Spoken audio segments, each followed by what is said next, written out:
சில பேர் யாரையாவது பார்த்து, "மண்ணு மாதிரி அப்படியே இருக்கியே! உனக்கு அறிவே இல்ல." அப்படின்னு சொல்லி திட்டுறத நம்ம கேட்டுருக்கோம்.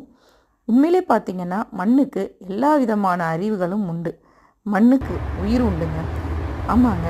மண்ல நீங்க ஒரு குப்பைய ஒரு பேப்பர போட்டு பாருங்க. ஒரு அழுகிப்போன காய்கறிய அதில போட்டு பாருங்க. அந்த அழுகிப்போன காய்கறியில இருந்து அதோட விதைய மட்டுமே அது எடுத்துக்கும். குப்பைய வெளிய தள்ளிட்டு, அந்த விதைய எடுத்துக்கிட்டு மண்ணு அதோட வேலைய செய்ய ஆரம்பிக்குங்க. புதுசா ஒரு செடி முளைச்சு வந்து, அந்த செடியிலேருந்து நம்மளுக்கு அது மரமாகி, காயாகி நெறைய காய்கறிகள குடுக்கும். ஒரு அழுகுன தக்காளி பழத்த மண்ல போட்டு பாருங்க. அதுக்குள்ள இருக்க விதைய எடுத்து, அது புதுசா முளைச்சு வந்து நெறைய தக்காளி பழங்கள நம்மளுக்கு வந்து குடுக்கும். மண்ணுக்கு உயிர் இருக்கு.